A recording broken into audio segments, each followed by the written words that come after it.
Hey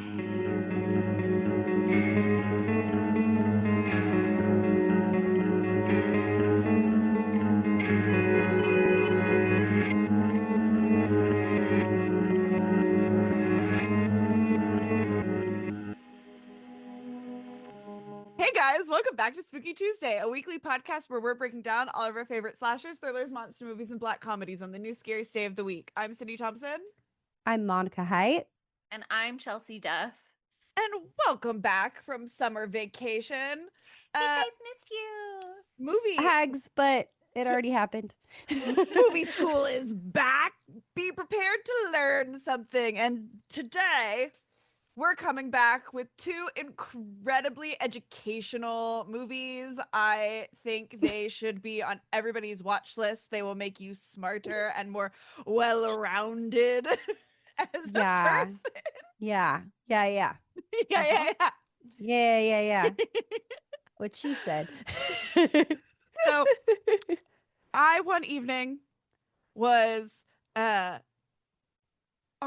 a movie watching supplement, scrolling through Pluto TV, and all of a sudden the first movie that we were on that we're gonna do here, and which is Sleepwalkers, 1992 by Stephen King, was on. Mm-hmm. I hadn't watched this movie in years, literal years. And then I, in my genius brain, said, you know what Really would make special. an incredible double feature with this? Another movie that I have also been begging to do on this podcast for so long. And that is Scooby-Doo on Zombie Island. So we're having a double feature sleepover with us. Grab your Yay! and join. Okay, so if you haven't seen Sleepwalkers, because I feel like Because who has other than Sydney, maybe? maybe I have a story about that. A man overheard me. I was leaving Wes Anderson at the bowl. Man overheard me talking about this movie. I was like, I don't know what the fuck this double feature is going to be, but it's going to be something. He heard me say Sleepwalkers. He's like, wait, that's the Enya movie, and proceeded to regale me with how strange and wonderful it was. And then I told him about the podcast. So that guy and Sydney. me and that Amazing. guy. The only two people in the world. And whoever else happened to be watching Pluto TV that one time that I did. Okay. IMDb keeps this short and sweet, and it just says a mother and son move to a new town to prey on a young woman.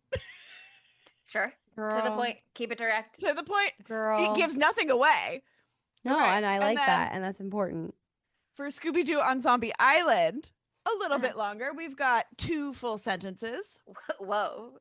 The mystery gang reunite and visit Moonscar Island, a remote island with a dark secret. Daphne wants more than just a villain in a costume, and they get more than they ever expected.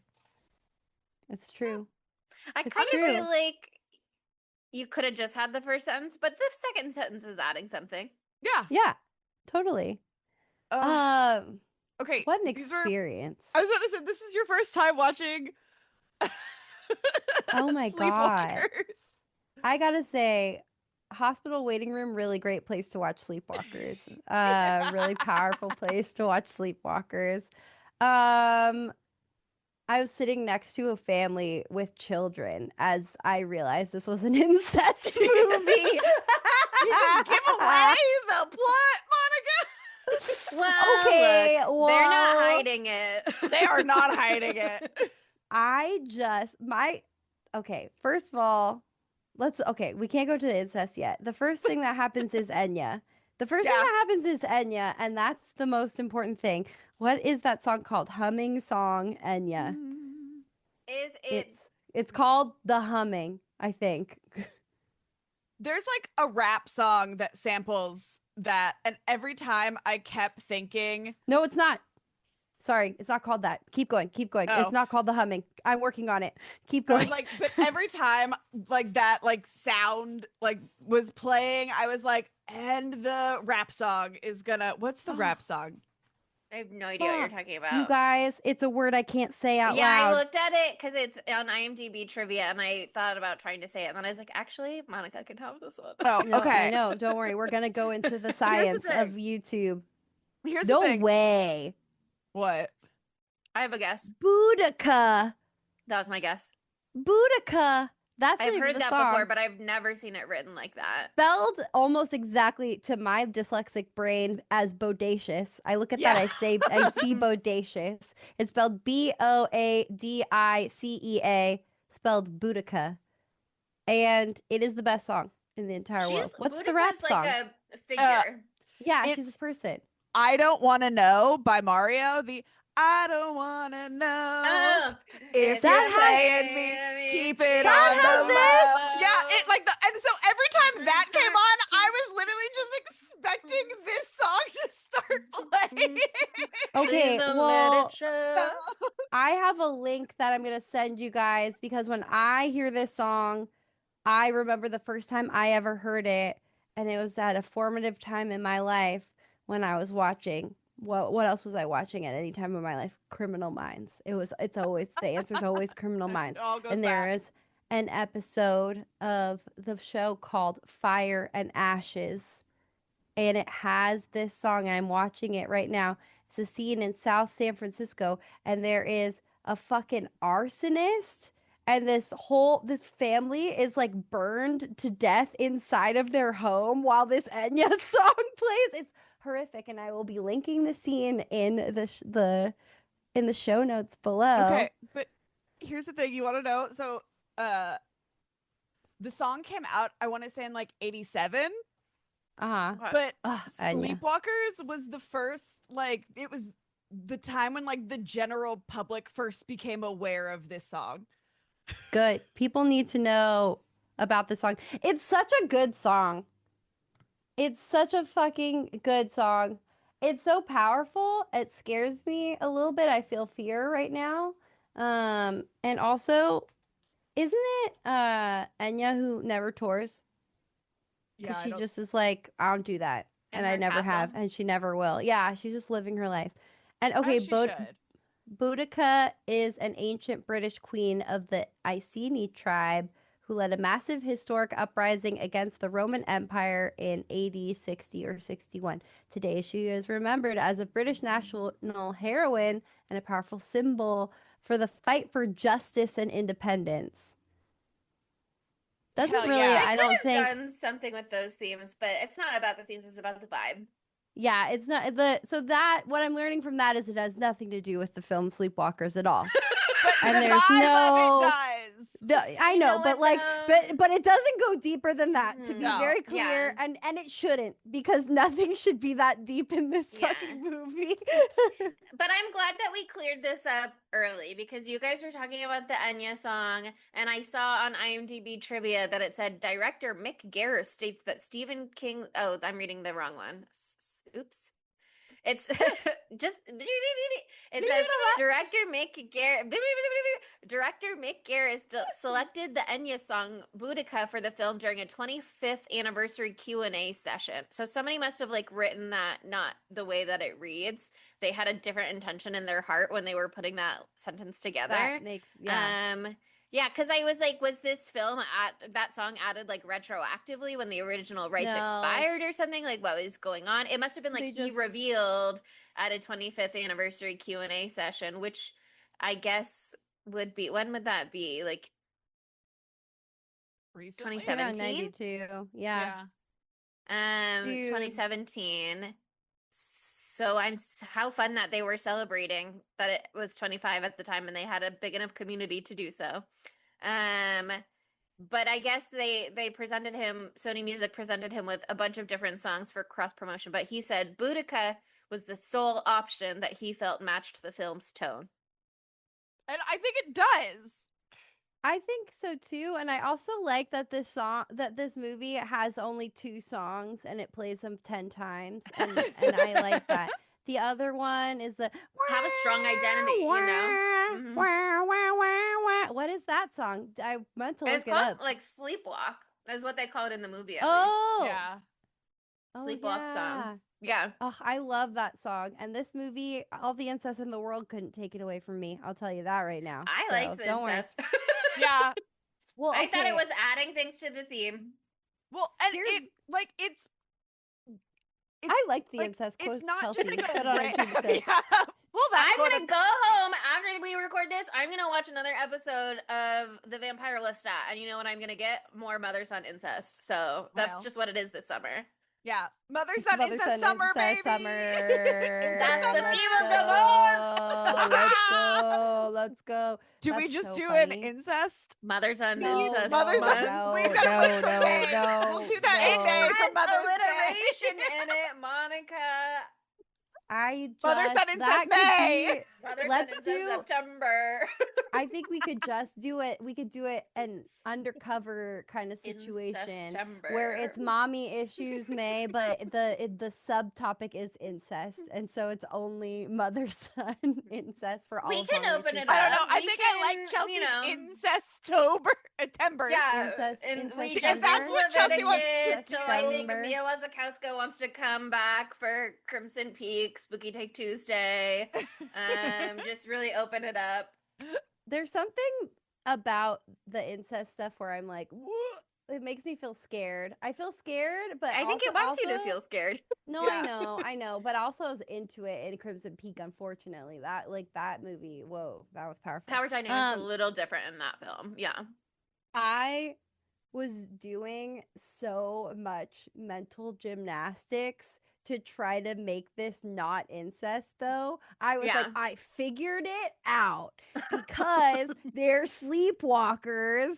And this is what I thought. This is really authentically what I thought. I was like, okay, they're sleepwalkers, whatever, which is AKA cat vampires. Okay. Vampires are based off of They're these- neither cats nor vampires, Monica. The vampire lore is based off of them. Also, we could do the 1982 cat people. Speaking of cats for incest temper. Oh my god, why is there so much incest with cats? Cat people got a shout. Cat people. The original one, actually, pigeon pin cat people, because that's Pigeon gonna pin cat be people. that the IMDb trivia entry is for Scooby-Doo. Oh. Okay. Well, just back to my mental gymnastics for a second. I was like, I figured it out. This is their cover because they're both vampire-like people, and they were turned. There's no information about what sleepwalkers really are, except for that quote at the beginning, and Stephen King made it all up. That's not true necessarily. It could be based in fact. I don't know. It doesn't matter. Just let me say this part. I was like, she just got turned when she was slightly older, and he got turned when he was slightly younger. So they look like they could be mother and son, but they're actually lovers. And then they went with that as their cover, and it became part of their sick sexual foreplay. And I was like, that's just what they say. And they're like, haha, mom, haha, son, as they're fucking, because that's part of their cover, and they're really living it. I was so sure. I was like, I figured it out. And then I was waiting for that to be anything, and I was like, no, it's just incest, and it is, and that's what it is. And they are having an incest time. And I mean, I gotta say, they're both really hot, so good for them, I guess. Just don't have any babies, and Godspeed on your journey. But Well, they dear have God. to. That's why they have to I think I read somewhere like one of the reasons why like back to their lore is because like the sleepwalkers, when they discovered that they can be harmed by regular kitty cats, like, and people started hunting them with the cats, like their circle had to remain small so they can do it. So like all of them are like weird products of incest, basically. And that's how they like keep repopulating. They're like the royal family. Correct. But way Dude. sexier. No Yeah, Habsburg's jaws Mom in is these so cat beautiful. people. I hear you on the mental gymnastics. I took a was slightly trying really different mental hard. gymnastics approach where I was like, they are mother son, but those are not their original bodies. Like I definitely was jumping the gun a little in terms of lineup. And I was so sure that that was going to be their, because also she didn't look old enough to be his mom to me at first. Like they Yeah. almost looked of age until I kind of got a better look at her. And even still, the actress is only 15 years older than that actor. So she's just like, Mhm. you know, she doesn't She look was a like young she, mother. for sure. And maybe she was, if they're however old that they are. And that is one thing that Scooby-Doo has on Sleepwalkers is they explain the lore a lot more in Scooby-Doo. Yeah. Yeah. But They really explain what's going on. yeah, because have been watching Vampire Lestat season 3 of Interview with the Vampire, or the show formerly known as Interview with the Vampire. I probably was already FKA. like dialed into those vibes, and that's why I was like locked in on it. Because there's been a lot of discourse about that this season, and I think it makes a lot of sense psychologically for these characters in a very Crimson Peak way. They don't ever really explain like why she can't feed herself, why he needs to like go and hunt and bring it back for her. Would love to know why. But given that that is the dynamic, that he needs to be the hunter, but also that he needs to find these virginal women, and so he can't ever have sex with them, but she doesn't want him ever to form an attachment to anybody else and leave the home and leave her unable to fend for herself. She's like, all of your needs have to be met by me. So also, it's been 100 years. In Vampire Lestat, they're kind of like, we're vampires, we're immortal, it's the last taboo. What are you gonna do? Throw us in vampire jail? We're vampires. So I think, not that it's good, it very much still seems like an abusive dynamic. But I can see like how it gets there even without them like explaining anything. And I find it very fascinating that I think it like works really well in this movie as part of like the psychological journey when you're not getting a lot of backstory for them to just like, it sets up a lot without them having to say a lot. That's true. That's true. And that opening sequence with the dancing and stuff, I was like, damn, this mom and son have a lot of chemistry. It's kind of crazy.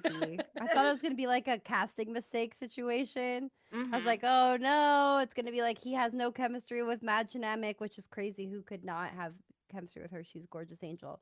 And it's all the chemistry is here. No, he has chemistry with both of them. So and for our next lineup in Incestember, we will also be doing House of Wax, Spooky Take Tuesday. Yeah, Jesus Christ, that would be perfect. Right? I also just want to say that I thought was interesting. I said this, I think just when we were chatting, it wasn't on the episode, or in the exclusive content yet, even when we were talking about doing this. I was like, oh, we're doing Stephen King's Sleepwalkers. Like, I'll read the book beforehand. And then, of course, I didn't remember to read the book until yesterday. And so I was like, oh, well, maybe I can just start it and see what the vibe is. I'm looking online, I'm looking on Libby, and nothing's coming up and nothing's coming up. And that's because this is the very first movie that Stephen King ever did where it's not based on one of his books. He just wrote the screenplay for this. And I feel like that is incredibly clear. Like, it's that is the most yeah. Like, and you know how you can tell? Because not the whole thing. No, oh well, okay. Yeah. I don't know. Is it not set in Maine because they're in Indiana?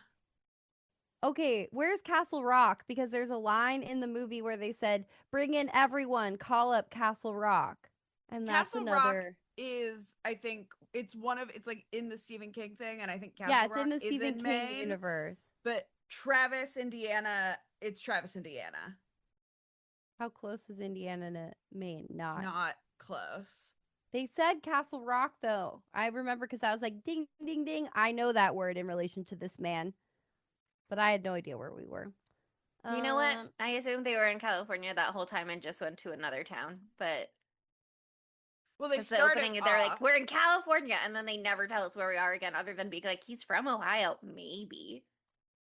They're in Indiana, really, and that's why they say he moves from Ohio, because they're close to each other. Paradise Falls, Ohio, a real place.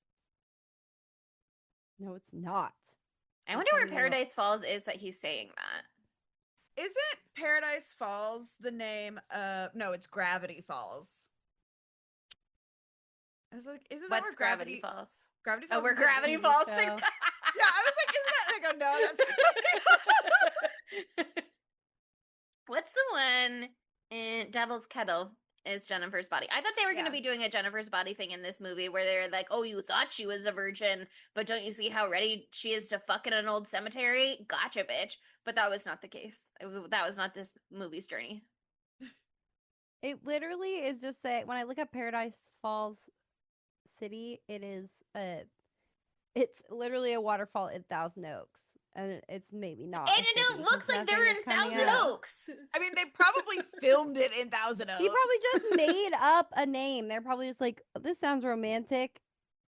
Ohio. I'm a beautiful blonde boy from Paradise Falls, and she should have Don't ask been any wary of questions. him because he didn't come with a second non-blonde boyfriend. So that's a little exclusive content nod for Yeah. our patrons out there. You want to know another thing that I was sure was happening? What was wrong? That was wrong. Mhm. My first thing was no incest. My second thing was I thought that what's her name? Tina? Tanya. Tanya. Sorry. I knew it was a T because he carves a fucking T into his arm. Psycho. I thought that she was also a sleepwalker. Because Her Mm. hear hair me is out. so beautiful. No, not even. I thought that because two reasons. One, there's this throwaway. I found out it's a throwaway line. I thought it was not a throwaway line. Where the mom, Mary? Mhm. Mary is like, and Charles, they're like, oh, like, there might not be, like, what happens if I die while I'm out there? Like, who will help you? Like, we are the last two of our kind. And she's like, no, I can tell there's more. I can sense them, blah, blah, blah. Like, I know there are more sleepwalkers out there. And so there's that. And then, don't worry, that doesn't go anywhere. But I thought maybe it would. And then there was this, like, there's one point where, like, Mad Genetic makes a face where it looks like it's this knowing face. And then also when she's talking to Charles about his Sleepwalkers little like short story that he wrote, she's like, I feel like an outsider too. And you think maybe, oh, it's because she's like a meek little bitch and she's a virgin and that's why she's an outsider. No, I'm kidding. I'm just being mean. But I was like, Drag actually, what it her, is, virgin nerd. virgin nerd. But actually, I was like, I'm smarter than everyone, and it's actually that she's secretly a sleepwalker too, and that's why she understands. But he doesn't understand that yet. And then when he tries to get her, she's gonna get him instead. That's what I thought was gonna happen, and I was deeply wrong. Anyway, This is just like when I watched Seven. It didn't upset me. It didn't ruin it for me, but I was like, I figured it out. I even texted in the group chat. I was like, oh, I see where this is going. No, I didn't. I'm gonna let you know right now. No, I didn't. Yeah. All of my theories wrong. It's But it's actually okay. a very straightforward movie in No, many ways, but there's there no was a twist. moment where I thought that one of the police officers was going to be a sleepwalker as well, potentially, and that also did not come to fruition. Maybe Ron Perlman, because he comes in so late in the story Oh my that God, I kind of literally thought he would forgot be he's in more it. significant. Yeah.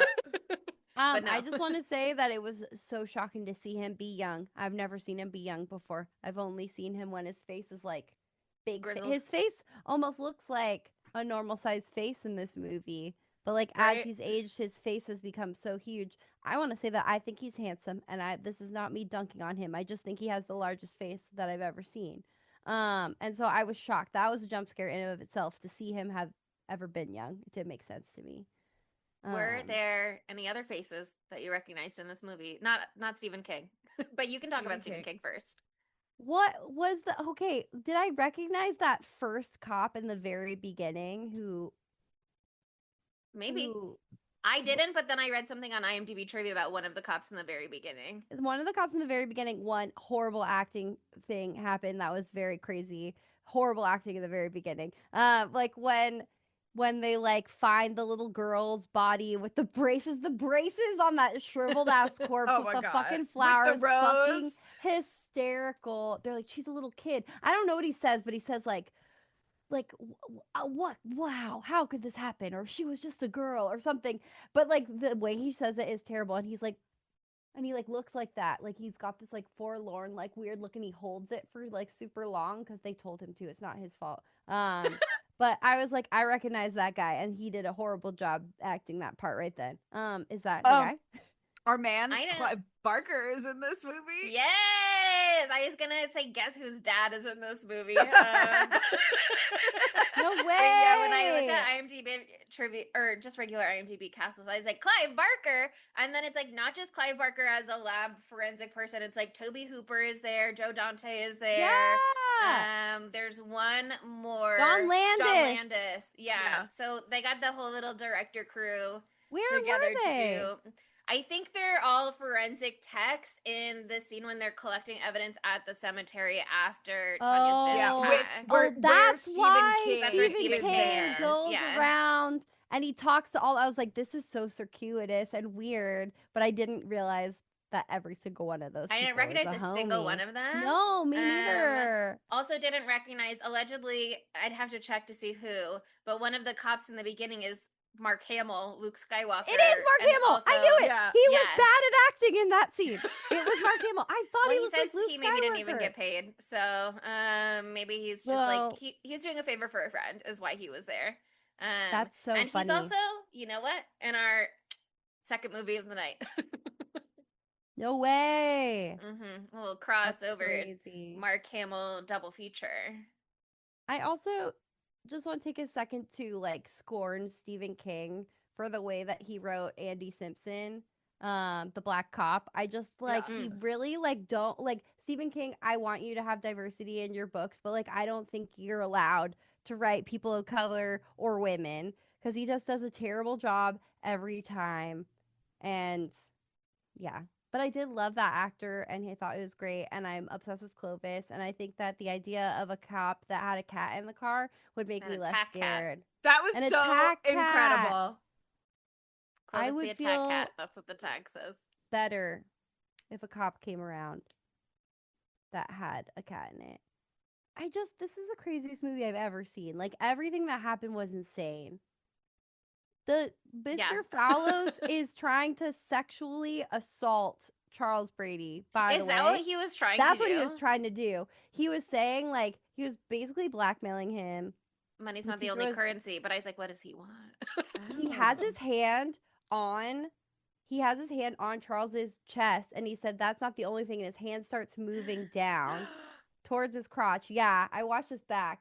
And then Charles says, "Oh, some people just can't keep their hands to themselves." As he rips off his hand, he's like, "Here's yours." Slay. That's the best writing in the world. I shit on Stephen King. I come back. I give him a compliment. Incredible. Incredible. It's a give and take relationship. Yeah.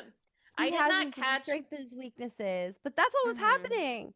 I thought that was just a reference to the scene in the classroom earlier when Mr. Fallows confiscated the paper, the very elegantly drawn illustration of fucking at the drive-in, I think. That was Yeah. so funny. How random. And he to said include something that. about keep your hands to yourself there. So I thought it was just like, oh, he was like physically restraining him. And he's like, you're telling people to keep hands to themselves. You should keep your hand to yourself.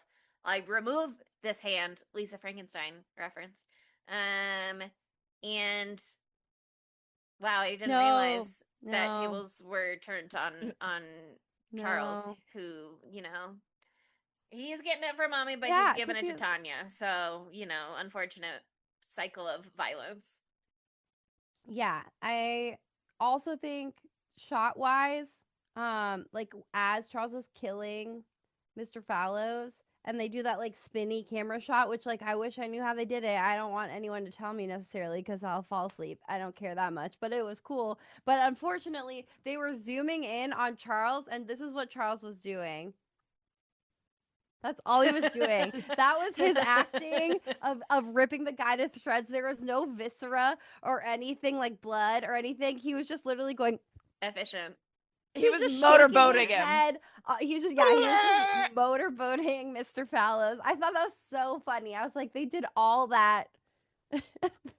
They thought they could distract me from what's actually happening, but I could see it.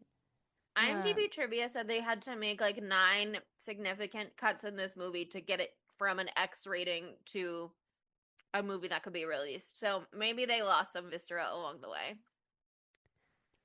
Yeah, I feel like they're gonna give you an X like faster if there's like mommy son incest in the first 5 minutes. True. You know? Well, it did say 8 that of has the to build 8 up. of the 9 were for violence, and then the 9th one was because you could they see showed them his fucking. yeah, you could see his bare butt thrusting in the mommy son sex scene, and that was too far. So they had to cut around that and use a different angle. And then it was Yeah. okay.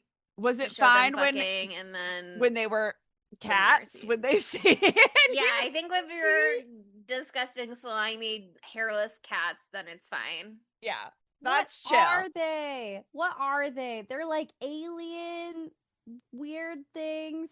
What happened when could they turn into any guy? Could they look like any person? I 'Cause think they they can didn't do do that. illusions. Yeah, they can do illusions. They can do like minor telepathy. Telepathy. Telepathy. You're thinking Um, about tilapia the fish. That's I what am. happened. They can That do made me minor fish hungry. stuff. They It's can perfect do with tilapia. cats. They Yeah, can yeah, do yeah, tilapia yeah. so quickly.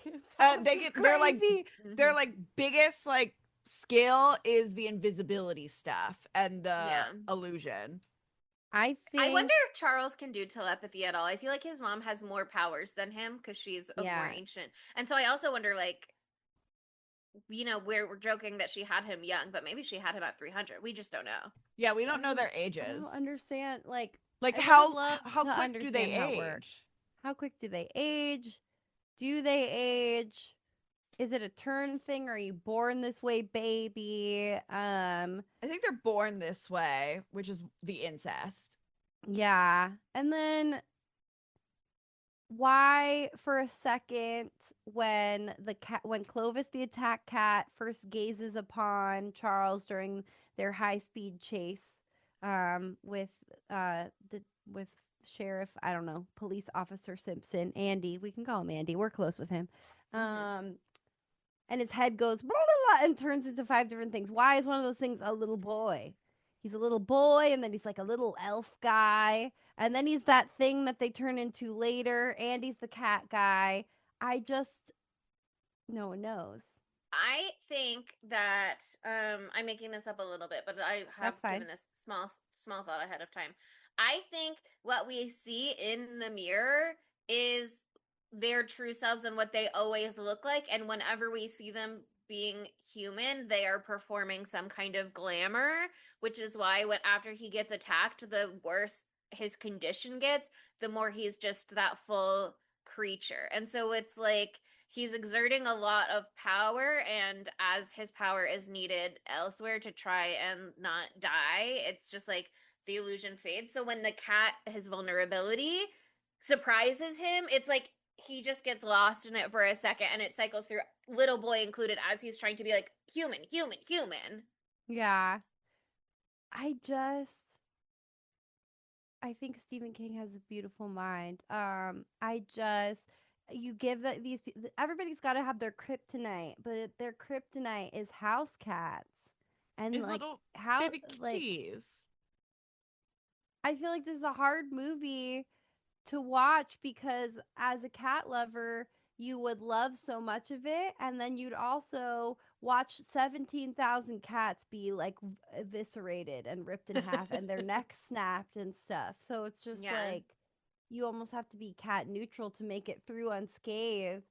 They don't have a website that tells you if the cat dies, do they? They only care about the dogs, but I'm thinking I about the think cats.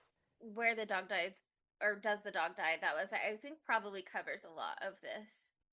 They've got all kinds of warnings on there just for How future many reference. cats die in Sleepwalkers? My guess, 45. There's like yeah, I was gonna say 20, 74. Megan. Yeah, there's Gotta quite be a few. higher. I think Higher and higher. it's super interesting though. We get so little lore, but the lore that we do get is interesting.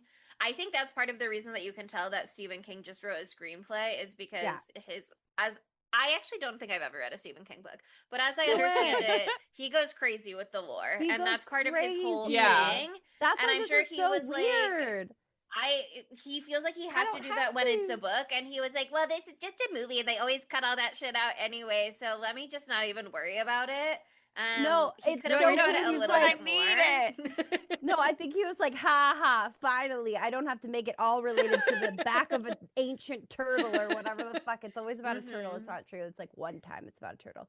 But anyway. It made me think about Pet Cemetery a little bit. Yeah. But apparently some of the very rare lore that is in this movie is not even from Stephen King either, because IMDb trivia said that director Mick Garris was the originator of the introductory title card in the beginning that says like what sleepwalkers are, and the Chillicothe encyclopedia, blah blah blah, that's made up. So like that's all him trying to explain again the like lack of lore in this movie, just give a little basis, a little starting point. Stephen King said no lore, just No incest. lore, actually, just vibes. And that made me think a little bit of the intro card for Primate, because I missed the Sleepwalkers one for a second. It was like I looked up and that was like fading away, and I was like, oh wait, let me pay attention again. I thought we were still doing credits. And then also Primate, Cujo. I have something on that later. But that it okay, I took a screenshot of it. It reads sleepwalker, nomadic shape-shifting creatures with human and feline origins, vulnerable to the deadly scratch of the cat. The sleepwalker feeds upon the life force of virginal human females, probable source of the vampire legend. So I feel like that's a little bit tied to the idea that cats will smother you in your sleep and steal your soul or whatever, which is like a mythology that exists. But I think it's really interesting the way that they tie it to the vampire lore. As I said, Vampire Lestat, I'm very involved in this right now, so like I just am primed for that. But the way that they appear as like their true selves in the mirrors, and they appear like blurred in photographs, leading to the idea of like people inventing vampire mythology because these people presumably would avoid being photographed or avoid being seen in a mirror. I just thought it was an interesting touch point. That is interesting. To be like, here's what's really going on, and you can see where people like made up stories that were inspired by this. It's like gossip, how it like filters down the system, you know what I mean? Or like legends and lores, and then you get like the true story. That's why I love urban legends so much, and like modern folklore and stuff like that. I just think it's so interesting. It is just like a game of telephone. And cryptids and cryptozoology, all of that is like stories that like expand and then get into like the back of your mind, and so you're more prone to see things. Anyway, that's something I'm fascinated by. But this movie, man, this movie. What's her name? Why can't I think of it? Tanya. What's her name? Maginamic. Yeah. The couple that plays her parents in this movie are married in real life. And where else do they play a married couple? Do you know? Ferris Bueller's Day Off. Isn't that funny? Way. That's crazy. I love like things like that, but also a wild celeb cast in this film. She is so beautiful in this movie. Yeah. Oh my god, she's so beautiful. She's acting her ass off in this film. And she's like doing a great job. She's holding it down for everybody.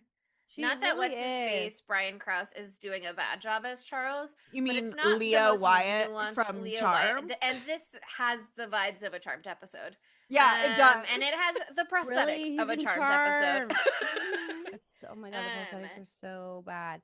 No, okay, I think keep going. Sorry. I was just saying, he's not delivering the most like nuanced performance that anyone's ever seen. He's very much like, I'm charming and now I'm evil. And then Tanya is over there. She's like, oh my god, I believe her as this girl.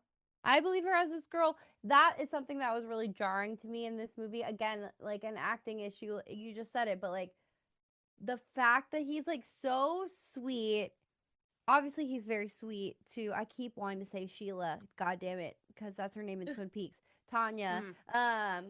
He's so sweet to her because obviously he's trying to like, you know, get something from her. But also, he does say, does it have to be her? Because I think he does kind of like her because she's very sweet or whatever. Like, he says that to his mom. Like, why would he say that otherwise unless he felt like some way about her a little bit, you know, because she is so charming and she is trying to understand him, being like, I relate to you and I relate to your creative writing story and stuff like that. She's very sweet and very genuine. But then the way he acts it when he becomes evil is just like so sadistic. Cartoony.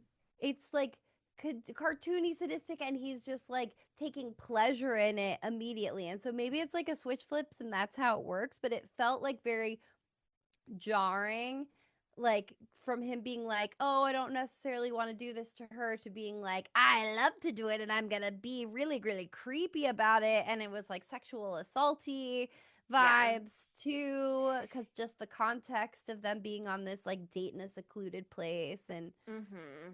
yeah, And her shirt like unnecessarily getting like all the way unbuttoned except for like one tiny button at the top in one moment when he's like wrestling her on the ground. And then in the yeah. next shot it's like one more button has been buttoned as if they were shooting it and then they went, actually that's too far.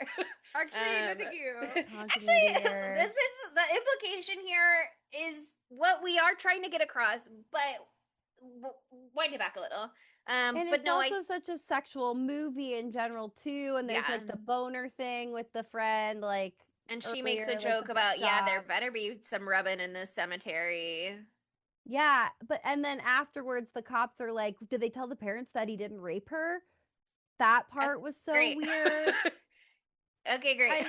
Right? Yeah. It, No, it's I think if I am being very generous to the story, um, I can imagine that there is a little bit this lure to her as a beautiful, sweet girl who does seem able to relate to him in some way and does seem to want to connect with him and understand him, and as a victim of abuse probably he like a vulnerable part of him wants that, and then also is like scared to have that, and what does it mean for his mom if he likes another girl, so it's like he can't be this like sweet vulnerable Charles that maybe could actually kind of like her, or maybe that sweet vulnerable Charles doesn't even like exist necessarily, because again we do see him carving that T in his arm from the beginning, so that is not the most stable person in the world.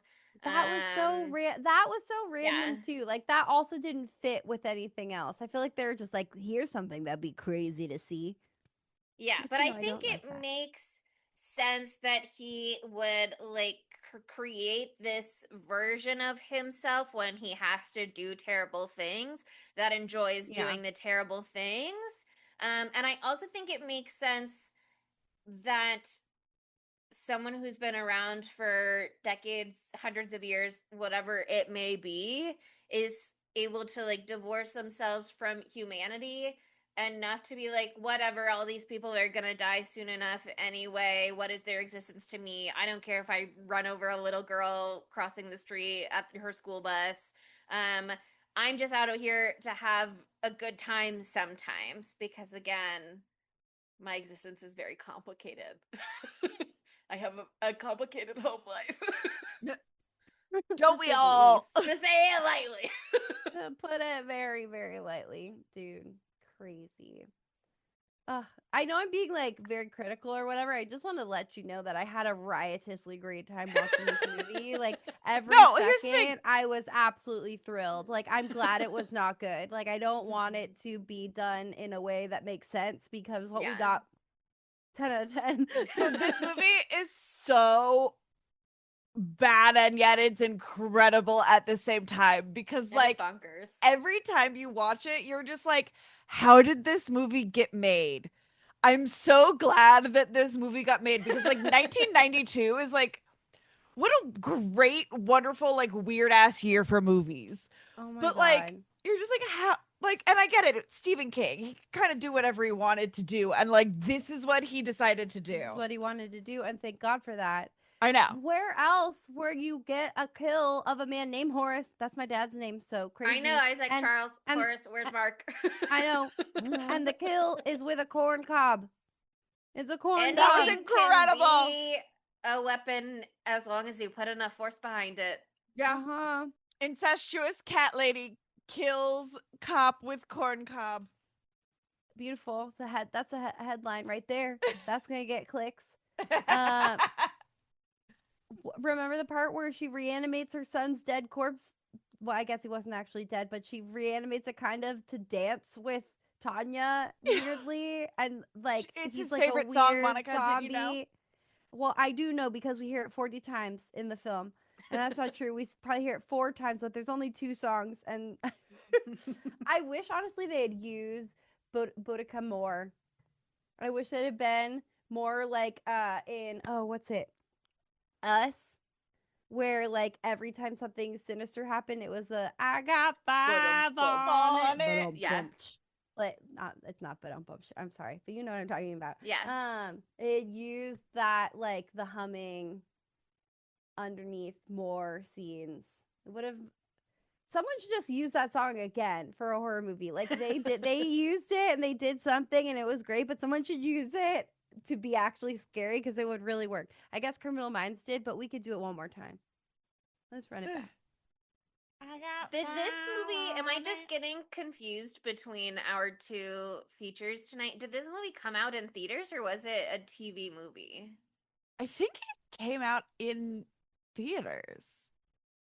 I did not look that up. I'm going to Wikipedia. I'd be shocked if it didn't get a release because it's Stephen King and it's his screenplay debut. But also his version of The Shining was a TV movie, so I wouldn't be. And it was too. It's not telling me. On April 10th, 1992, Sleepwalkers was released in theaters.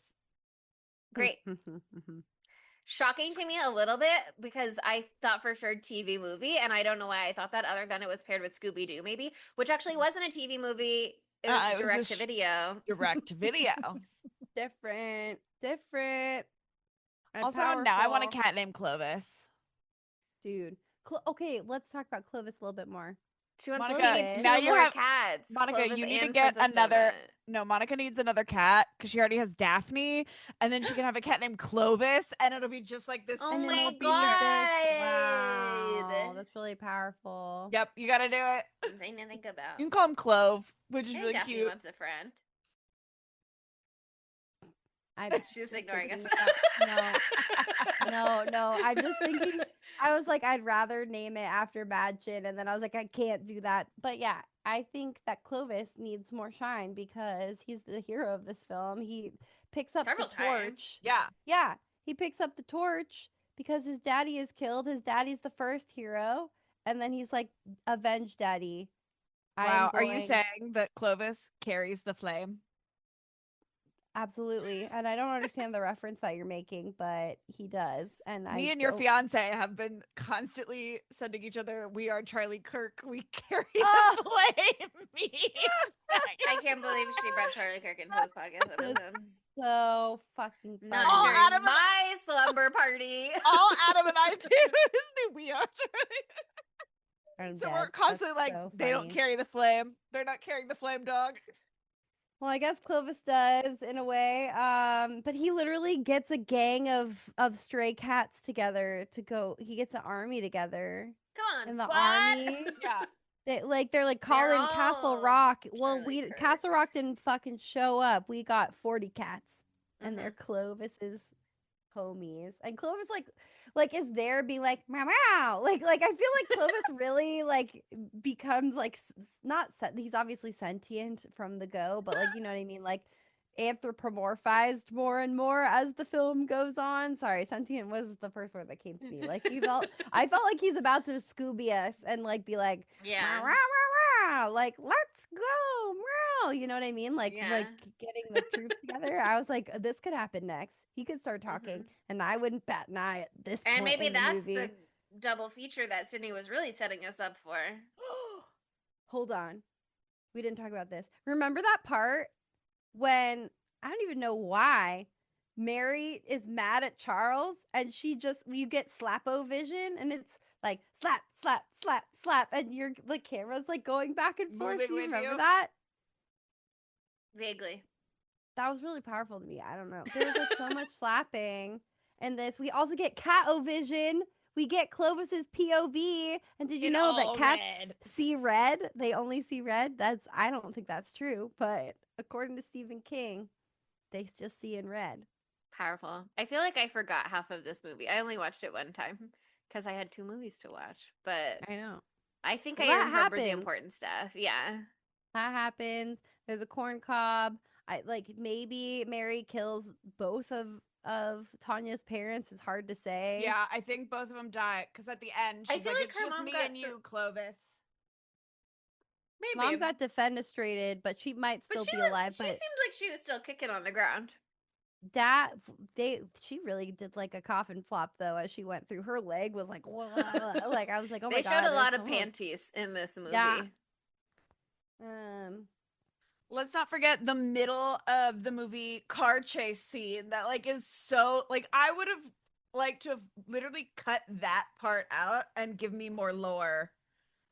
Know what I mean? Yes, but Like, have you considered that it looked like Death Proof and also where they filmed Death Proof? true.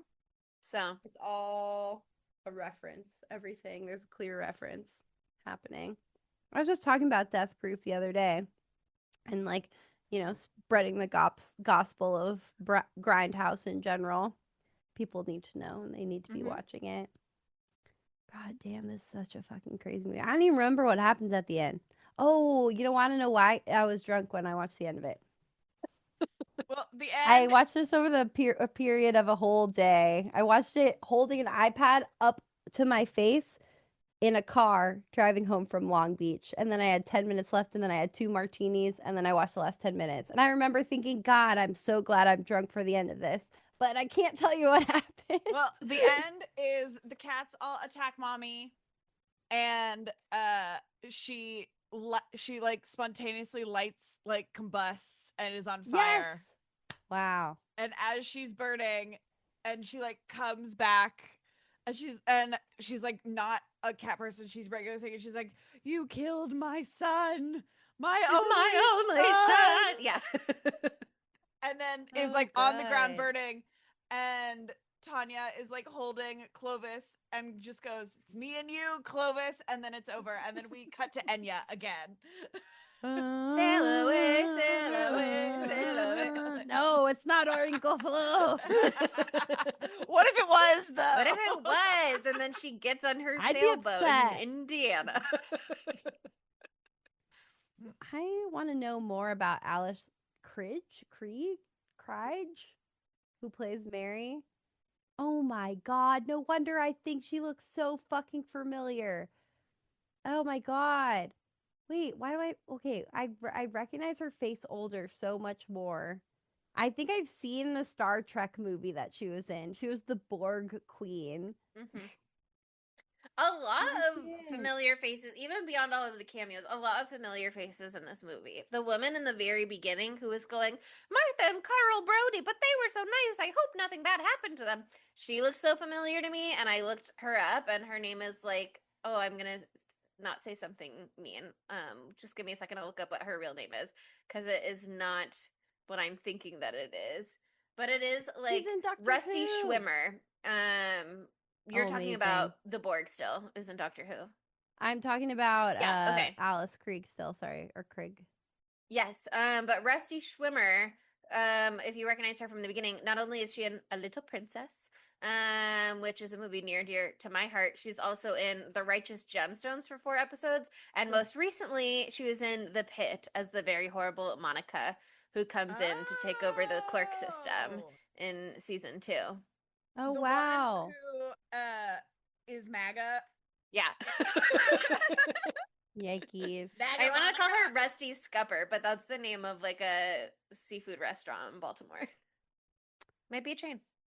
One more thing about the actress who plays Mary. She is Christabella in Silent Hill. She's like the main baddie bad in Silent Hill. The mommy? That's what it is. Huh? She's not the evil mommy. She's like the evil mommy's sister or something like that, right? Am I remembering correctly? So, yeah. She's like in charge of a church sort of thing. Where all that shit comes from. She's done a lot. She's a very familiar face. She's been in literally everything, and also, you know how every time anything happens, Chelsea says the 10th kingdom, blah blah blah. Yeah. My 10th kingdom is Dinotopia, and she's in Dinotopia. So Incredible. yeah, really powerful stuff. And She's gorgeous and she's aged really fucking well and she's so cool. And we should watch Gretel and Hansel, which is a horror movie that like I never watched. It came out in 2020, but she plays the big bad in that, and I'd love to see her in that role Is as that the witch. incestuous? That feels, for yeah, I was gonna say it September? feels relevant for Incestember because of the monologue and obsession. Uh-huh. Yeah. We'll just have to look and find out. Okay. But anyway, we should pivot, I feel, to Scooby-Doo on Zombie Island. A beautiful palate cleanser. A beautiful palate cleanser when you just think, but okay, here's the thing. And Chelsea and Sydney probably did more research than me because I didn't do shit. So sorry. I just vibing today. It's been a crazy day. Sorry, the second hashtag for this movie on IMDb is the word farce, and that just really like distracted me. And they're so real for that. This is a It farce. It is a farce. But okay, are the fucking people in this movie the same type of thing as Sleepwalkers? We got to put a pin in that to talk when we get through it more, because if so, there's a lot of implications and I have a lot of thoughts. So But I think these are werecats. Mm-hmm. they're weird. Yeah, I will cats. say the Different. first main difference is they like cats. They're not vulnerable to cats. Yes, Yeah. that is a big difference. But there's so many like visual similarities, and they also have the like. It's fine because If you just, like, drew the cat cat creatures lore. from Sleepwalkers, they would look like this. Yeah. 100%, which leads me to believe that there's incest going on between those two gorgeous women at the bayou. Okay, And I'm like, here's my thing. I know they're not related, but I've always gotten weird, like, incestuous vibes from them. I think They're they at the definitely very lived least as gay. sisters at some time. Right? Like, they're at least cousins or something, you know? mm-hmm. It's You know it's how it was fine back to in the marry day. your cousin back then. I mean, it was Back probably not in fine the for lesbians to day. marry, but Yeah. look, if we're violating taboos, it's all up for grabs. Am I right? 100% they're lesbians. So at least Yeah. we know that. And that's very clear, and that's very interesting to me. Yeah. First thing off the back with this is so I'd never seen this before. I mostly watched the show. No, I'd never seen this before. I mostly watched the show. I know I didn't watch a lot of the movies. I've seen the Hex Girls one, but I have never seen this one. This is the exact Maybe like parts of it. in 2018 when Monica had her friend Duncan in town from England. On Duncan's last night in America, I made him watch this movie. Oh my god. And Monica, she was somewhere else. Monica I was not there. No. Sydney had custody of Duncan that night. Yeah. But yeah, I never watched it before. So it was just so clear to me. And like, I don't know, there's many more Scooby-Doo films, so maybe I'm wrong here. But this one is definitely like the rough blueprint, like vibes wise, not vibes of like Bayou or whatever, but just like overall, like broad strokes of plot wise for the live action. 100%. Yeah. Because it's like finally there's something real happening. They've all And they're gone their separate adults, yeah. ways and they're coming back together. Daphne even has the whole like I can take care of myself thing, which is like her whole MO in the live action. So I thought that was cool to see that it was like drawn from this story. I thought that was maybe original for the Here's the movie, thing. but that's okay. I'm fine. I with it being think a callback. this movie is like such an incredible representation of Southern Gothic folklore. Like, it's just like for kids, but like it's the history that this sets up. And it's like watching back at it too. Like, you sit there and you're like, oh, we've got a plantation house. And oh, look, we have a lot of Confederate soldiers. And like, we got pirates, historical pirates. And then like all the tourists and stuff like that. And one of the big, like, a big component, especially to like Southern Gothic, is like the land itself being haunted, and like so it makes like the place haunted and all that kind of stuff. And then folk horror is the cat people, the were-cats itself, right? And then you also have like lovely representation of voodoo because it is Yeah. set in Louisiana, and we get their little like voodoo dolls that are made They're out magic of clay. wax figures. Yeah. Yeah. It's very I want to cuz Chelsea, did you watch this as a kid or You know, I wasn't sure that I had, but as soon as I saw Lena, I was like, oh, I know which one this is. So I must have watched it at some point, but I didn't remember really the plot other than as soon as I saw her, it was her outfit really that I recognized. Yeah. I was like, oh, this is the one where they turn into werewolves or cats or something. cuz I'm very like I think this movie holds up. But again, I've been watching this movie since I was like 7 or 8. You know what I mean? Mhm. And so like it's very different when you're watching it from like a nostalgia standpoint Sure. from then like Monica, who is in her 30s watching it for the first time. Yeah. Um, What I I had a was great time. interested I wish I in- had been high and watched it in one sitting. Because again, I just have Mhm. had a really crazy couple of days, and so I had to watch like part of this last night before bed, part of it at work today, the other part of it while I was meal prepping for tonight. Like it was just like all over the place, and it was so cute. And I really wish I could have just like sat through it all the way because it was so it had everything I love from Scooby-Doo. I love the chili peppers. That shit's so funny. I'm sorry. Yeah, no, I did sit down and I watched both movies back to back, and it was fun. But I was also thinking, wouldn't it have been so much more fun if we could actually truly live our concept, which is have a sleepover party, and watch them together? Like, imagine watching Sleepwalkers with a group of 12-year-olds. You know what I mean? Yeah. Like, Oh my you're 12 God. and you're watching mother son incest at the sleepover. Which honestly I think is the right age. Unfortunately, is the right age. They need to I be was thinking, introduced like, to these me complex now at ideas so that they 33. can learn how to engage with them. Exactly. But I it would be so fun to really sit down and watch these all together. That's what I think I was missing, unfortunately, for me from this. But it was interesting to go on IMDb trivia and see how this sort of like fits into the larger Scooby-Doo world. Sydney, I think, is much more of an expert on this than I am, certainly. But it's like this was the first direct to video sequel that they'd ever, or direct to video movie they'd ever done for Scooby-Doo. And there was like a lot of other things like that too. It was like, this is the first time someone other than Casey Kasem played Shaggy, because it was Mhm. after he made his stand that he's a vegetarian and so Shaggy should be a vegetarian. But before they had been like, okay, Shaggy can be a vegetarian. And maybe it was because plot simply did not allow. He had to eat so many crawfish in this film. Exactly. And he ate so many sausages when he was working in customs and border control or whatever He he's had doing to in Oh the my eat beginning. God, that was cheese. so funny. I was like, that's a very funny job for him, actually, for him and Scooby to be It's working honestly together. the perfect job for them. That was a really good idea. But it also, there's so many other things on, there's actually so much more. I guess I shouldn't be shocked. There is like 3 times as much trivia for this animated Scooby-Doo than there was for live action Sleepwalkers.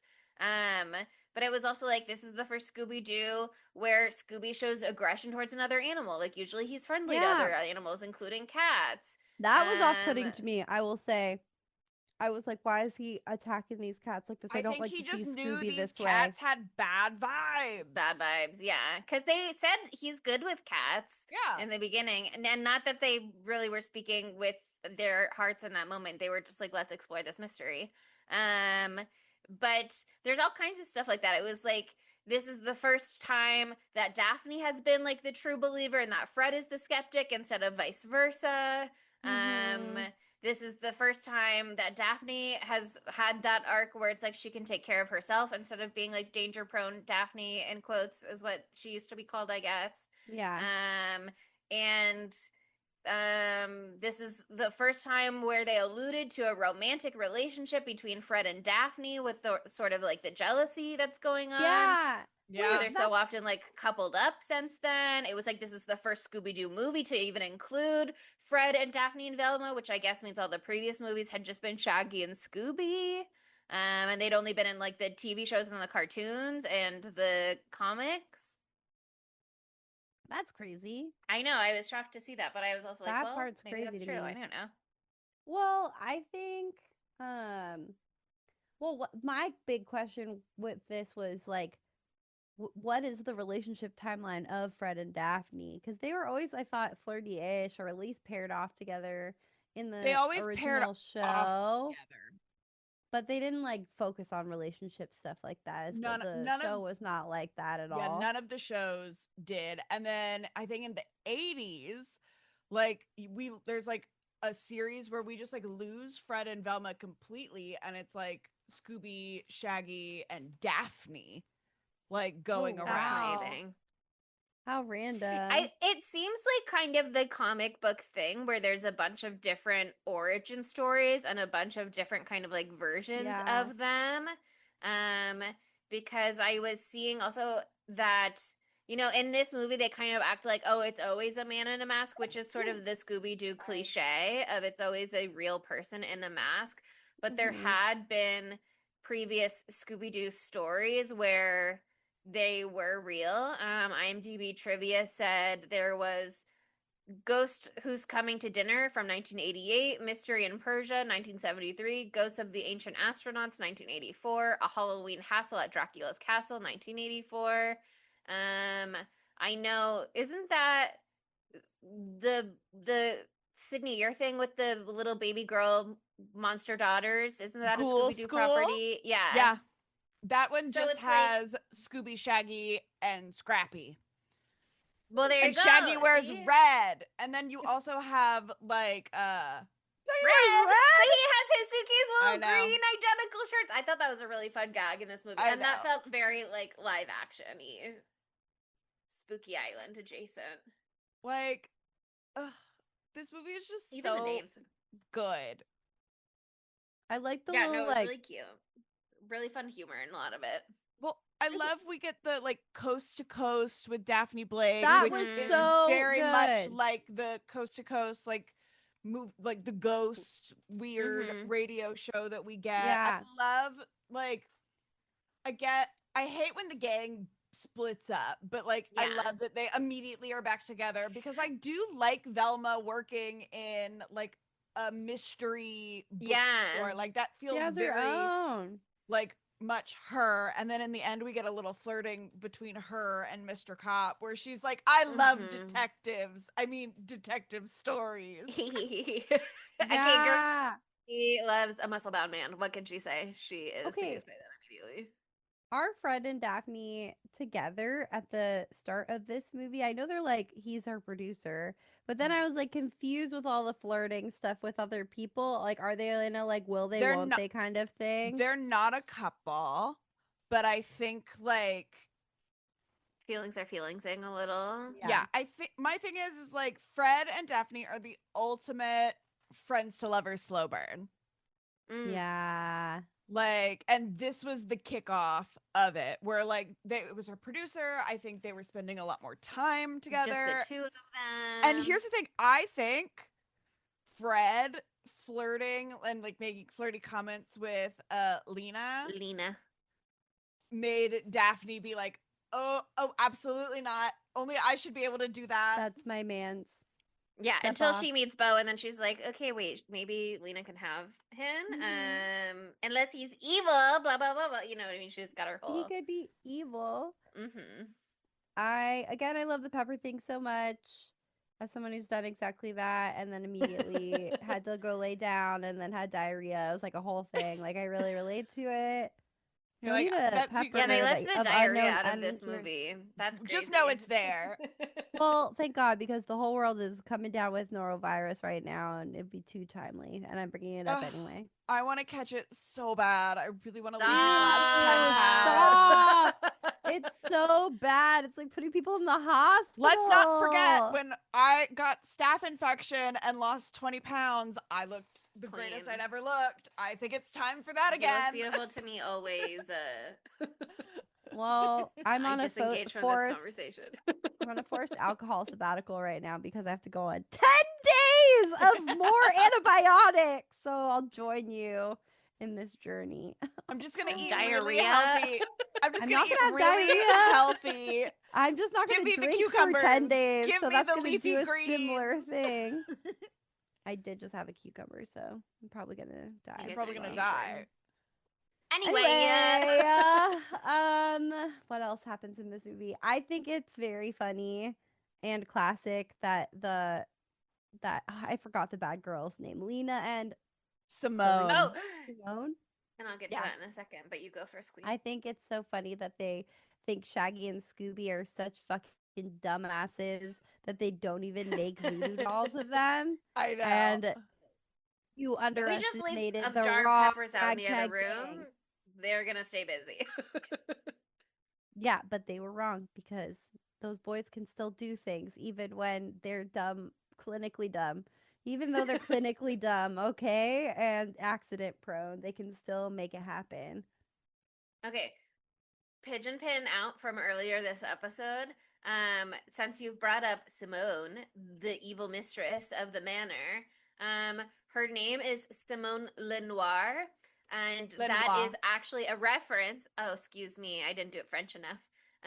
Lenoir, and that is a reference to the actress Simone Simon, who was in 1942 Cat People, which we did on the pod. I So love actually, that. that was homework for this from a long time ago. And that's actually why the universe told us to do it. And then we didn't understand at the time. But And now we do. fully understand. Yeah. But there's no incest in that one. So No, why, there's I thought Sydney said that earlier. I think I got confused. No, in the 80s one, maybe. In the 80s one, there is. Oh, duh. Oh my god, we need Yeah, to watch there's the the 80s 40s, one. and then there's the 80s, and then there's Sleepwalkers and Zombie Island. I watched the first like 5 minutes of the 80s one, and I was like, what the fuck? It's crazy. But anyway, okay, like I really think that this is a direct reference to Sleepwalkers. Like you're correct, Sydney. Like they're doing some interpolations here of the themes developed by beautiful genius and actor Stephen King. So it leads me to believe that there must be gay incest occurring. There has to be. There has to be. There has to be. Also, and God, I wish that my memory was better, but I told you I watched this in 5 pieces, part of it being at work. But at one point yesterday, when I first started this movie, there was something that happened between Daphne and Velma, and I went, lesbian, gay thing happening. And I don't know, I can't remember what it was, and it will haunt me till the day I die. But I clocked it immediately. There was some like comment that she made, and she was like, "Oh, blah blah blah," and again, that's where they got everything for the live action. All the gay shit that they cut out between Velma and Daphne. It came from this comment that I can't remember, and so I'm being really helpful. And don't you love it that I have a podcast and I say such smart things? Anyway, maybe I'll do some research right now. I'll try to find it. But something happened. Vamp in the okay. No, it's gonna take a long time. You go. You say whatever. I was gonna say I'll vamp in the meantime, because I was also thinking. I don't think there was a line in the movie that made me think of it, but I was also thinking about lesbian Daphne and Velma because there was an IMDb trivia entry that I think said something like, when we see Daphne waiting outside of her house, it looks like a same house that in a different Scooby story, Daphne and Velma live in together. And I was like, oh, they live together? Interesting. And then again, because of all of the clear references, same building blocks that they're playing with, I was thinking about how they were supposed to have a gay kiss in Spooky Island. Yeah. So certainly there are some sort of vibes going on. I liked all the Yes, little. I don't need to do anything because our Scooby-Doo, those bitches are crazy and you should fucking follow that subreddit, bitch. I just Googled Zombie Island, Daphne Velma gay, and this person has written an entire fucking think piece, which looks like it's very well put together, by the way. And they're like, and this Link is it. like literally paragraph 5 or something. There are also subtle moments that could imply Daphne finds Velma attractive. And so this comes from Daphne, by the way. In the 1998 movie Scooby-Doo on Zombie Island, there's a scene where Velma starts floating and before she pulls down her skirt, Daphne says, "This just gets better and better," in an excited tone. And then Velma pulls down her skirt and says, "Maybe from where you're standing."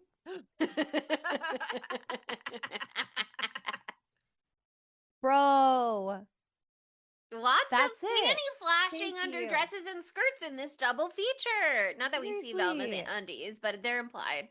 Shout out to Fanime34 on the Scooby-Doo subreddit. That's my guy right there. That's so funny. Thank you. Thank God for him because my memory doesn't exist. But yeah, that's gay as fuck. Sorry. It's gay as fuck. And then they kind of pivoted to other things, but for that one moment in time, I was like, whoa. It was 1999. They were doing some big stuff. Is this 99 when this came out? 98. 98. They're doing some big stuff in the late 90s with the Scooby-Doo franchise. Yeah. Whew.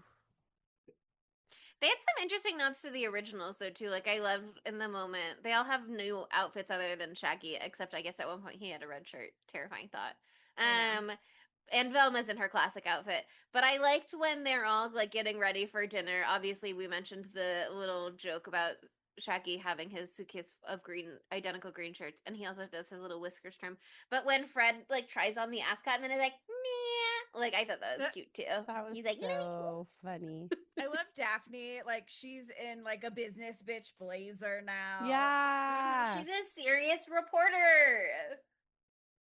Business Daphne. I love business Daphne. She's so important to me.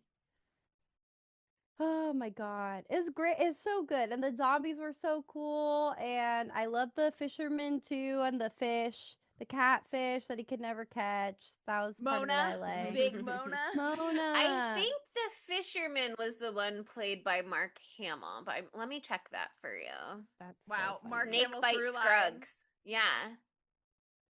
He played Snake Bite Scruggs. He's a chameleon.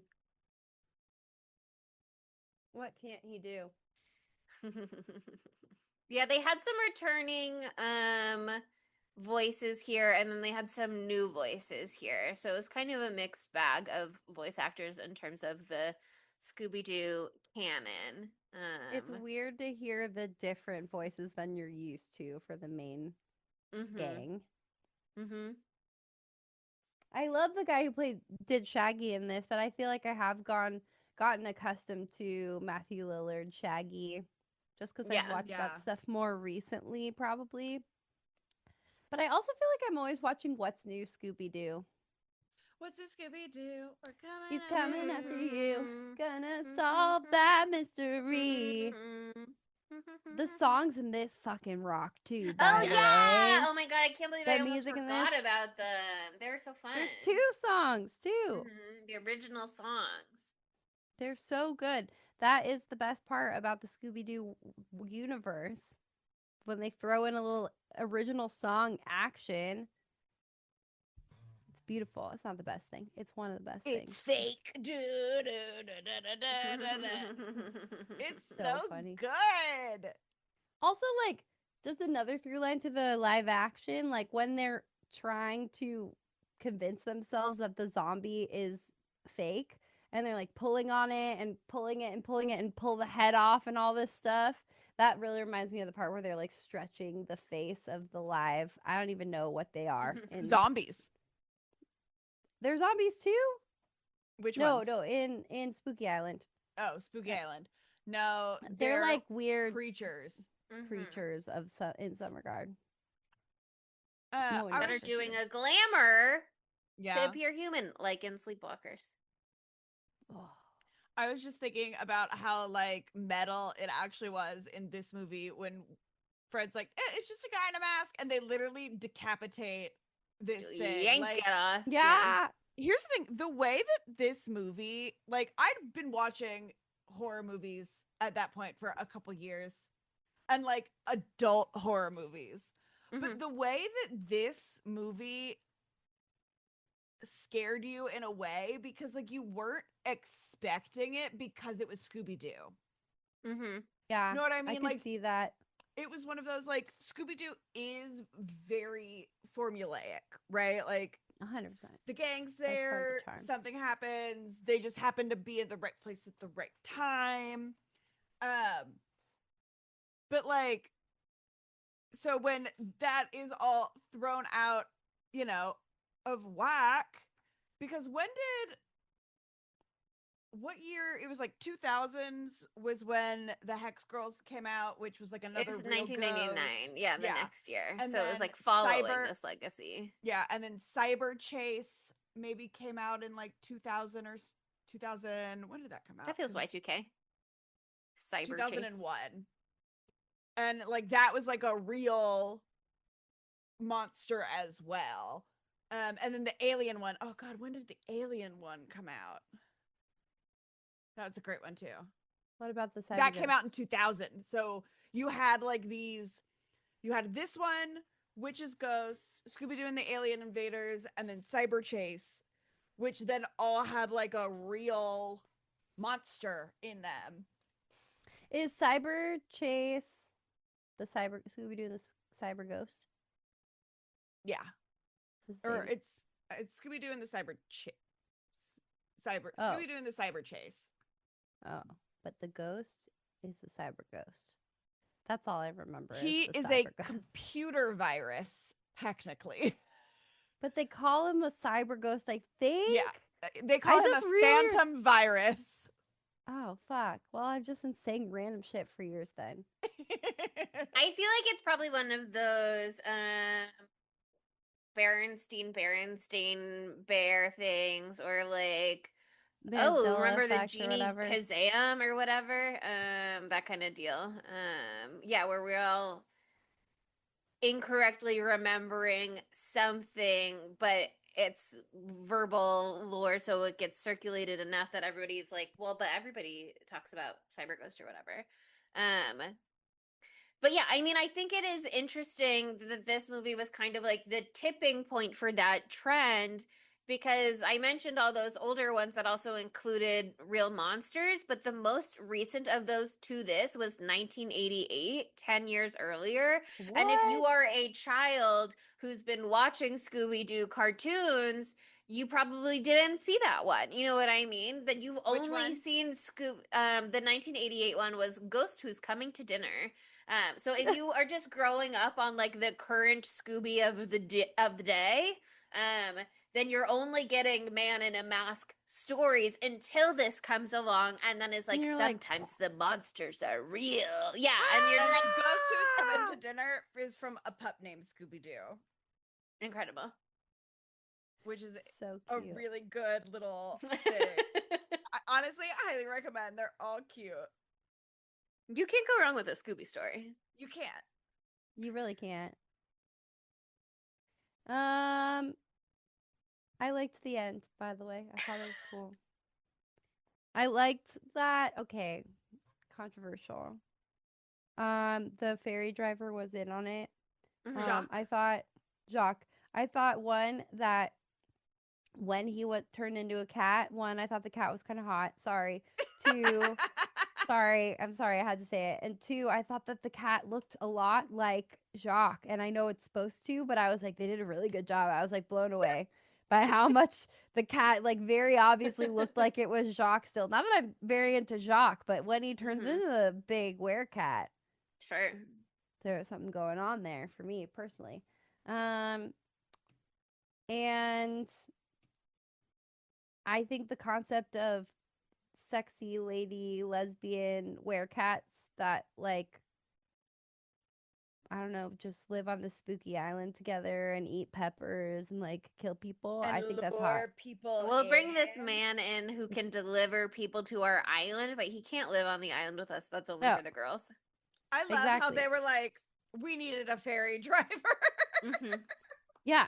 And they're like, We're and out he here in the wanted bayou. immortality. So what am I gonna do? How am I gonna get people here otherwise? It's a fucking island. It's called Zombie Island. Yeah. Yeah. I thought that was cool. I loved the reveal. That's the thing, like you said earlier, like that you get more lore in So much more lore Scooby-Doo in than this you do. one. But that's because that's the name of the game with fucking Scooby-Doo. You Yeah, they gotta gotta get the well, monologue from the bad Mhm. guy. Well, and it's also for kids, right? Like you kind of have to explain everything out Maybe like you're 5.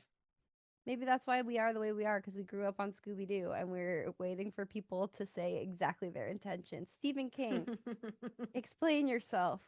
Please, what the hell just happened to me? No, it's okay. The mystery is Maybe very if you'd beautiful watch this sometimes. one first, it would lend itself to understanding the. I mean, not that we needed the lore really explained in Sleepwalkers. It was like, I get the gist.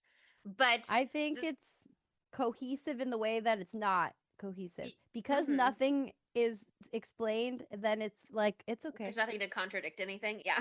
Yeah. Fine, sure. Hmm.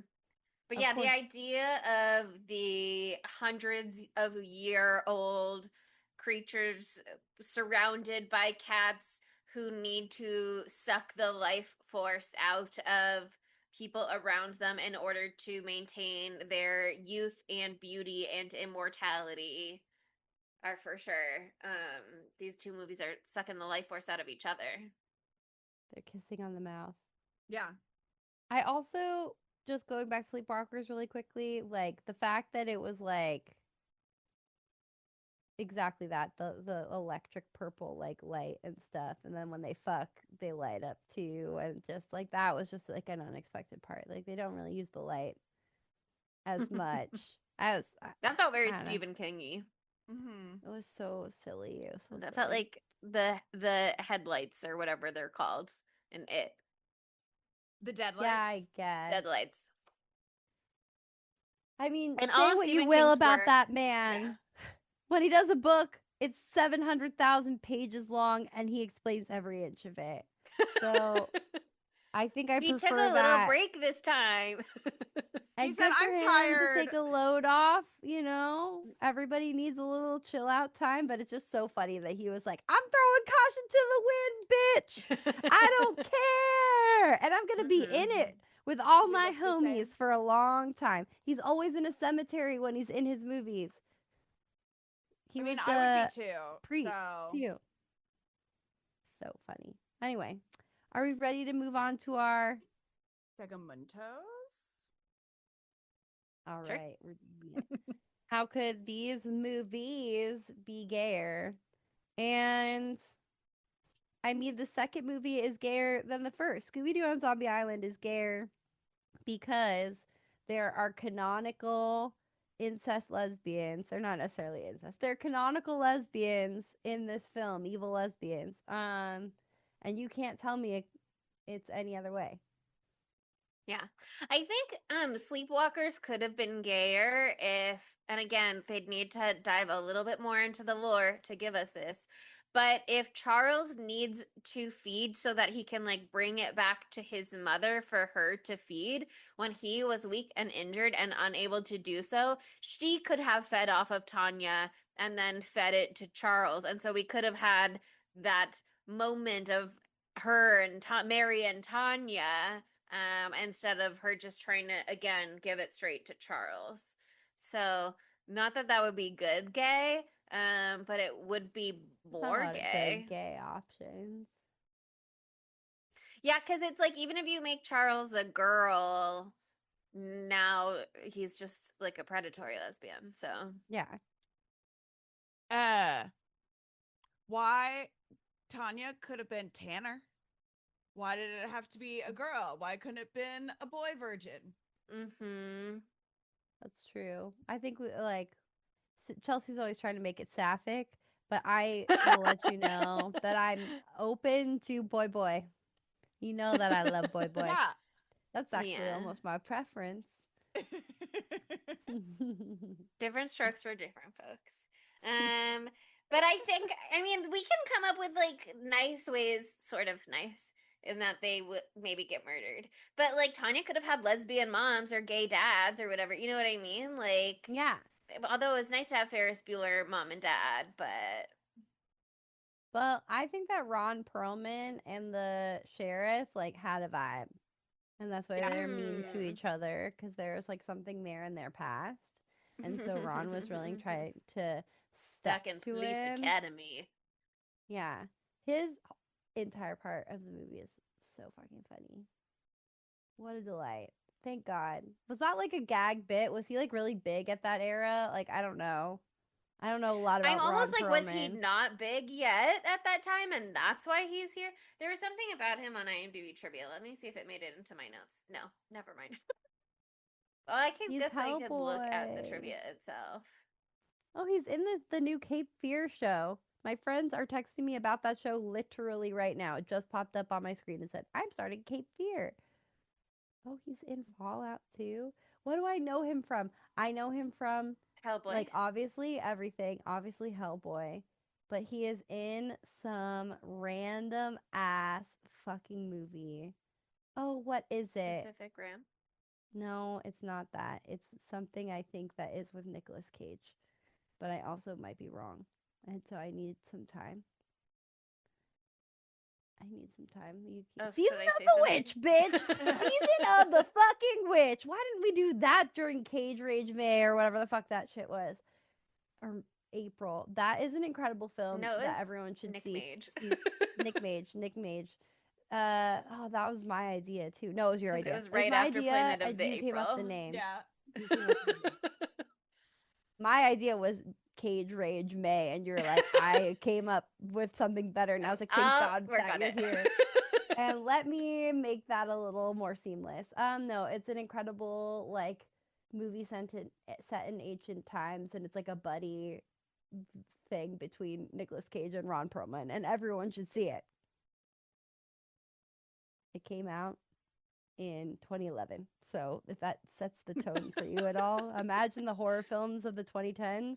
They were all trash. That's not true. There's some good ones, but there's a lot of hit and a lot of miss. And this is right there, and it's really good. Anyway, Ron Perlman, gay in this movie. There we go. Any other gay thoughts? So many more gay thoughts. Matthew Lillard, where would he fit into both of these movies? I wonder. One of them might be a little easier than the other. I think he should have voiced Shaggy. They should have known immediately.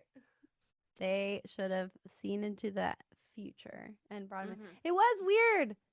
I was like, Shaggy sounds different. And I'm like, Monica, you just are expecting it to be Maddie. So like, let's relax. I just want to also say, Matthew Lillard, I'm mad at you and I'm gonna get over it and it's gonna be okay, but you were on the list, supposed to come to the premiere I was working last Thursday, and you didn't show up.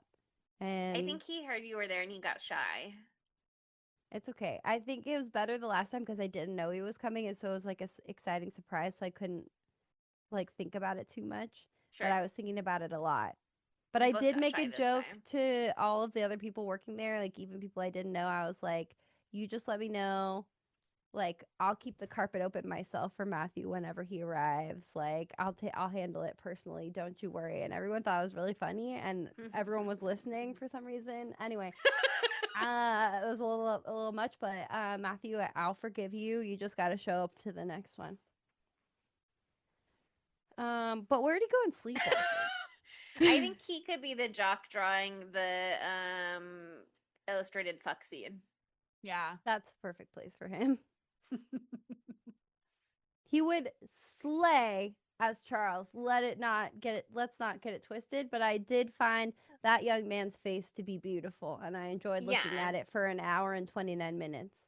I think he could actually play a very interesting Tanner, if we're going with Sydney's gender swap, where he is like a kind of a virginal nerd, a little bit of a scholar, but kind of goofy. Imagine him in that like movie theater scene in the beginning where he's like he gets like scared, he throws the popcorn everywhere. He'd The dancing slay scene? it. Mm-hmm. And he's just rocking out. I love it. Okay. That brings us to dumb bitch. Two dumb bitches must be anointed. What am I trying to say? Unfortunately, I feel like it's cat monsters. Just as a group of people, Yeah. or of a group of non-people. Exactly.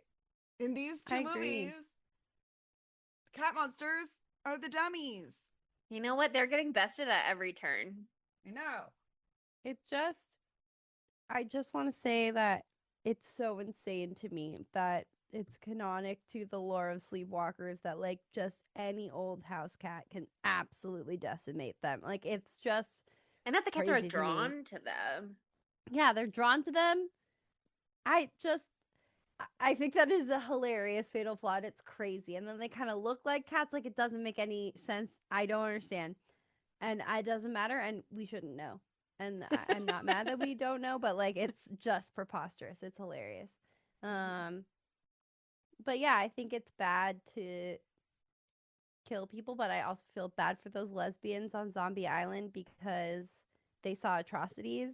And what were they to do except for call out to their Lord and Savior Sphinx cat or whatever Cat it was? people. Okay. If their Lord and Savior were the Sphinx people, were they the sleepwalkers, and the sleepwalkers couldn't turn them into sleepwalkers, so they turned them into werecats? Who knows where their powers end?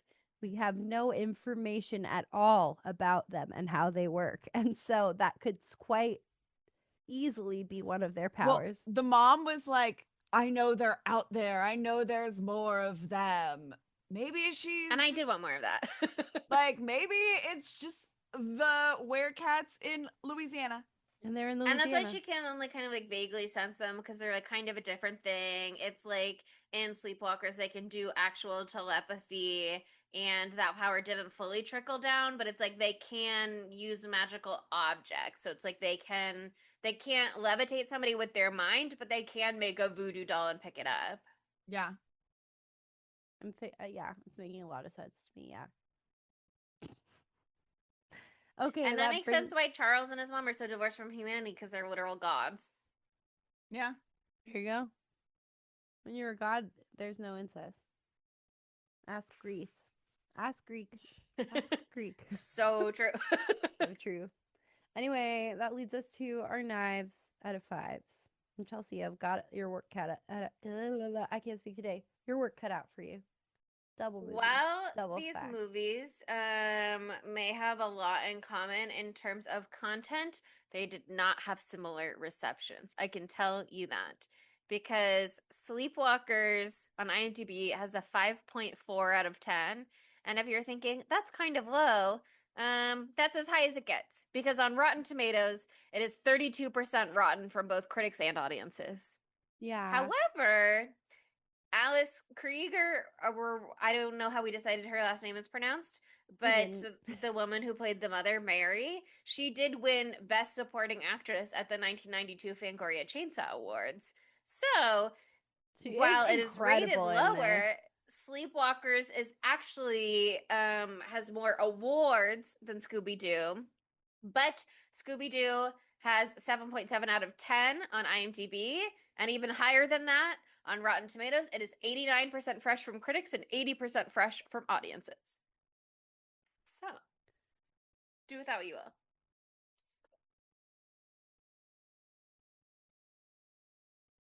Scooby-Doo Zombie Island is a 5 out of 5 for me. The movie is incredible. It's so good. Sleepwalkers is horrible in the best way humanly possible. Like, it was kind of one of those, I remember being little, like I don't even know if I picked up on the incest fully. And then like when I watched it again, I was just like, that's what this movie was about. And that's made like the main part. The eyes do not see what they don't want to see sometimes. God doesn't give you something you can't handle. You know what I mean? So she couldn't handle it. He let it wash right over her. But like, God was there with her at that moment for sure. Yeah. Watching Sleepwalkers at age 5. god. I think I was like, here's the thing. I think I watched this for the first time around the same time, which is maybe why. Like, I think I was like 7 or 8, which is maybe why my brain was like, They're married. "Hat people." But I'm gonna give Sleepwalkers a 3 out of 5 because, like, I do think it should be watched more. Like, I think it should be more in the like talking zeitgeist of whack things. 'Cause, Wow. Yeah. like the practical effect work is like really fun. It's like super camp. Everybody's so beautiful in this movie. Stephen King is like a nut job in it. Like, I don't I know. thought it This was kind of movie, like a fun sequence. like this Yeah. movie's just like weirdly important to me. Sydney Sure. Thompson. I want to thank you, Sydney, for bringing both of these films to my attention. I was quite aware of Zombie Island, but my eyes had never been graced with this beauty and this majesty. Because I don't have the nostalgia for it, though, and because of my own personal moral failings as not giving this its full attention. I can't give it a 5 because I feel like I missed parts of it because I was cooking while I was watching it. So that's on me. I'm giving it a 4.5. I think it's amazing. Sleepwalkers, though, like, can you give a 3 that has 10 vibes? Like, it's a 3, but like it's a 10. right? It's like a 25 out of 5. That's what like I'm saying. in the It's energy so- department. It's I so just bad. It's incredible. if you can like be fine with watching a lot of incest, I mean, you all watch Game of Thrones, relax. Like really sensual incest that goes on again and again and again and again and again, and it's honestly the lion's share of the film. Then you're gonna love this movie. It's just I hadn't watched like a good like what the fuck kind of flick in a minute. And I loved it. And I'm going to tell everyone to watch it. And then they're going to watch it and they're going to be like, fuck you. What's wrong with you? And that's what everyone's going to say about us putting this on the podcast. But I don't care. Sydney, you're doing the Lord's work right now. He saved you from the incest before, and now he's helping us spread it. And now we're spreading the We're adults incest. now, and Yeah. we can make responsible decisions ourselves about what we engage with. Also, the whole time we've been talking about this, like in the last little bit, I have With Arms Wide Open by Creed stuck in my head. So if that ain't God, I don't know what to say. Fascinating. In Thank you for sharing September, that. Incestember is gonna Incestember. really. September. I think it has a really nice ring to it, frankly. I think it It works does. really well. It really does, unfortunately. It really does. Okay, before we move on though, I will give my rating. I think I'm kind of right there with you guys on Sleepwalkers, in that it's not really a good movie, however, I was very entertained. Mhm. And I would love to have been watching it in a group of people all together for a movie night. I think that's the way it really wants to be watched. Yeah. And or again, one of those movies where you find it on cable TV while you're cleaning your house or whatever. Like either way, you know what I mean? Either one would really work with these vibes. So I'm gonna be right there with you guys and give it a 3 knives out of 5s. And then for Scooby-Doo on Zombie Island, I do think, while I didn't remember the plot basically at all, I do think that the cat women visual is very iconic, and that's the only part of this movie that stuck with me over the years. Like I said, as soon as I recognized her little red and purple outfit, I was like, I know who this bitch is. So I think that is a slay. I think it made such an excellent pairing. I don't watch a lot of Scooby-Doo in my adult life. It's just not exactly my journey the same way that it is for you guys. But I enjoyed myself. I thought it was really interesting to see the way it fit into the universe, but is also kind of doing its own thing. And you're right. It like really is holding hands with the live action, and it really was like, I'm the blueprint, and I will you carry the flame for me is what it said to Carry the flame. It Spooky carries the flame. So for its role in the larger Scooby-Doo legacy, I am going to give it a 4.7 knives out of fives. Amazing. Okay, Really cool. good Well, gags that in there. is the end of our slumber party reunion after our sweet, sweet summer vacation. But did you know? I don't think you realized. I mean, you should have picked it up. There's no way that you could have, but you should have read our minds. We're actually soft launching a tentative theme. We're trying it out, Let- seeing how it feels. Yeah. Let me tell Let us you know how what you tentative and think. softly this is being launched at this current hour. We might make it the whole month of August, but we don't know yet, and we don't know how we feel. But we're cooking, and we're thinking. But at least it's gonna be it's like a 2 weeks, but half of this slumber party did not fit the theme, but the other half did, and that's something. And you can't say it's not. So we're lightly launching a theme right now, and that theme is Swamp Ass August. Yay! What better way to lead Ooh. into Incestember? So Exactly. I know. I really. It started with me being like, let's do Swamptember, which I do really like, but Incestember is much better, I have to say. Yeah. And Swamp Ass, which was Chelsea's idea, is something we're all feeling right now. And God, we We're have in to be the thick of relatable it. to the crazy people. hot out today. So hot today. Yeah. Oppressively hot today. But I soft launched. What am I saying? No, not okay. Maybe soft launch. I did a little sneaky thing like 2 episodes ago where I was like, "Wow, the patrons really gave us a lot of good ideas, and maybe we're going to be doing more of those ideas soon." Wink face, wink face, wink face. And then our whole schedule completely blew up. But hey, it's still happening.